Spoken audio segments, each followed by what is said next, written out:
और अब चलिए इसी बीच एक ब्रेकिंग न्यूज का रुख करते हैं। बुरहानपुर से आ रहे जहाँ पे फसल बीमा को लेकर हंगामा देखने को मिला। कलेक्ट्रेट में किसानों ने धरना प्रदर्शन किया और कलेक्ट्रेट में घुसे किसान जमकर हंगामा किया है। एएसपी सहित 2 अन्य पुलिसकर्मी भी घायल हुए हैं। 7 नामजद सहित 80 लोगों पर मामला दर्ज किया है। हर्षित सिंह ठाकुर, शिव कुमार सिंह कुशवाहा पर एफआईआर दर्ज किया है। ये बड़ी जानकारी फसल बीमा को लेकर देखिए किस कदर किसान आक्रोशित हुए हैं। बुरहानपुर में कलेक्ट्रेट में किसानों का धरना प्रदर्शन और कलेक्ट्रेट में घुसे किसान जमकर हंगामा किया है। बीते दिन से ही किसान ट्रैक्टर रैली लेकर कलेक्ट्रेट पहुंचे, रैली निकाली, अर्धनग्न तरीके से यहां पर प्रदर्शन किया। उसके बाद से वो अपनी बात को रखने के लिए, अपनी आवाज को बुलंद करने के लिए कलेक्ट्रेट पहुंचे, लेकिन जैसे ही कलेक्ट्रेट में घुसे किसान यहां पर जमकर हंगामा किया।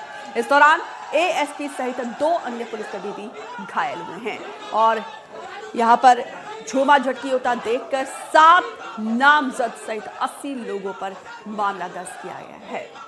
और ज्यादा जानकारी के साथ शारिक अख्तर जुड़े हैं फोन पर। शारिक, कल हम देख रहे थे कि किसान कैसे ट्रैक्टर रैली लेकर अर्धनग्न तरीके से कलेक्ट्रेट की तरफ कूच कर रहे हैं, लेकिन आज यहां पर हालात जो है आउट ऑफ कंट्रोल है। देखिए, हम आपको बता दें ये पूरा मामला गुरुवार का है। गुरुवार को केला फसल पर मौसम आधारित बीमा योजना और एमएसपी की मांग को लेकर किसानों ने एक आंदोलन किया था, जिसमें कहा गया था कि वो रैली निकालकर कृषि उपज मंडी पहुंचकर धरना देंगे। लेकिन हम आपको बता दें बीच में कलेक्ट्रेट दफ्तर मिलता पाया जाता है, तो यहाँ पर किसान उग्र हो गए। उन्होंने पुलिस के रोकने के बाद भी कलेक्टर दफ्तर में उन्होंने प्रवेश किया और परिसर में प्रवेश करने के बाद जब वो दफ्तर के अंदर प्रवेश कर रहे थे, पुलिस के आला अधिकारियों ने उन्हें रोकने की कोशिश की। इस धक्का मुक्की में जो कलेक्टर दफ्तर का जो शीशे का दरवाजा है वो फूट गया। जिस शीशे के जो फूटे थे उससे एएसपी अंतर सिंह गणेश और 2 पुलिसकर्मी मामूली रूप से घायल हो गए थे और इसके बाद एसपी मौके पर पहुंचकर उन्होंने कंट्रोल किया था। लेकिन इस मामले के बाद लालबाग पुलिस थाना ने 7 नामजद लोगों पर, जिसमें एक जो प्रमुख नाम है हर्षित सिंह ठाकुर, की कांग्रेस के कार्यकारी जिला अध्यक्ष रहे हैं, और शिव कुमार सिंह कुशवाहा, ये बड़ा नाम है, किसान नेता है। 7 नामजद और 80 लोगों पर बीएनएस की विभिन्न धाराओं में, और सबसे बड़ी जो धारा है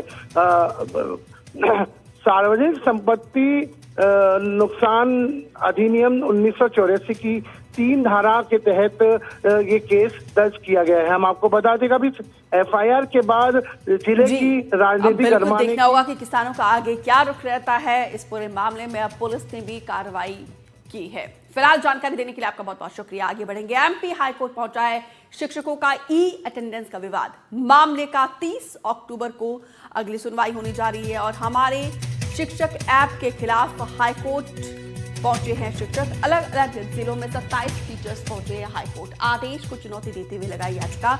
30 को जस्टिस भट्टी करेंगे सुनवाई। शिक्षकों ने ऐप को लेकर बताई कि तकनीकी परेशानी, सरकार पर वेतन रोकने की धमकी देने का आरोप है। सरकार पर अटेंडेंस थोपने का भी आरोप है, क्योंकि लंबे समय से ये शिकायत टीचर्स के द्वारा की जा रही थी। संजीव चौधरी ज्यादा जानकारी के साथ फोन पर जुड़े हैं। संजीव जी, यहाँ पे लंबे समय से टीचर्स जो है अटेंडेंस में टेक्निकली फॉल्ट की शिकायत टीचर्स जो है कर रहे थे। अब ये पूरा मामला हाई कोर्ट पहुंचा है, जिसकी सुनवाई अब 30 अक्टूबर को होने वाली है। दीपिका, कई दिनों से टीचर्स की ये मांग थी कि जो ई शिक्षक ऐप है इसमें उन्हें बड़ी परेशानियां आती हैं। बहुत सारे सुदूर जो गांव हैं वहां पर जो इंटरनेट की कनेक्टिविटी नहीं होने के कारण उनका चूंकि वो अटेंडेंस तो लगाते हैं लेकिन ई अटेंडेंस नहीं लग पाती है, फिर उन्हें वेरीफाई करने में भी प्रॉब्लम होती है। और अब ये कह दिया गया है कि जिसकी भी ई अटेंडेंस नहीं लगेगी उसका भुगतान नहीं किया जाएगा, उसको वेतन नहीं मिलेगा। और भी एक शिक्षिका हैं जिन्होंने कल एक जवाब दिया था कि वो अपने पर्सनल मोबाइल पे किसी थर्ड पार्टी ऐप जो उसको जिसका कोई आधार नहीं है उसे एक्सेस देंगी तो उनकी बैंकिंग और पर्सनल डेटा का भी नुकसान हो सकता है। और भी कई जगह पे जो शिक्षक संघ के लोग हैं उन्होंने कहा है कि इस तरह से शिक्षकों के जो पर्सनल डेटा है उसका मिसयूज किया जा रहा है। कुछ लोगों के पैसे उड़ गए हैं, कुछ लोगों के फोटो का मिसयूज हुआ है। बिल्कुल, यहाँ पे समस्याओं का अंबार है अब ऐसे में देखना होगा कि हाईकोर्ट के द्वारा क्या रुख सामने आता है। फिलहाल जानकारी देने के लिए आपका बहुत बहुत शुक्रिया। आगे बढ़ेंगे छतरपुर से खबर है, जहां पे जुए के फंड पर पुलिस की छापेमार कार्रवाई। 24 जुआरियों को पुलिस ने गिरफ्तार कर लिया है। 3 कार और 26 मोबाइल फोन बरामद किया है। 14 लाख कैश सहित कुल 50 लाख की संपत्ति जब्त की है। ये बड़ी जानकारी छतरपुर से, जहां पे जुए के फंड पर पुलिस की छापेमार कार्रवाई और 24 जुआरियों को पुलिस ने गिरफ्तार कर लिया है। 3 कार और 26 मोबाइल फोन भी बरामद किया है। आरोपियों के पास से 14 लाख कैश के साथ 50 लाख की संपत्ति भी जब्त की गई है।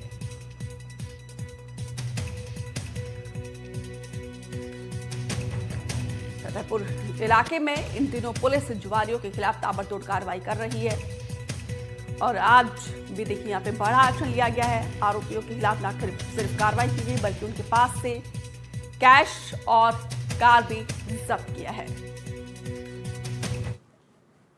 उत्तराखंड के चारों धाम बद्रीनाथ, केदारनाथ, गंगोत्री और यमुनोत्री के कपाट शीतकालीन विश्राम के लिए बंद होने का समय शुरू हो गया है।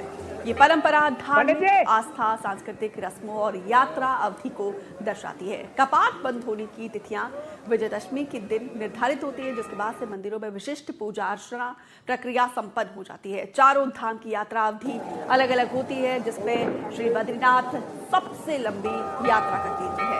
बीते कल यमुनोत्री और श्री केदारनाथ धाम के कपाट शीतकाल के लिए बंद हो गए हैं। अब 25 नवंबर को श्री बद्रीनाथ मंदिर के द्वार भी बंद होंगे। इसके साथ ही मंदिर में नारायण के अर्चक नारद होंगे। माना जाता है कि मंदिर के कपाट जब से बंद रहेंगे तब तक नारद मुनि भगवान नारायण की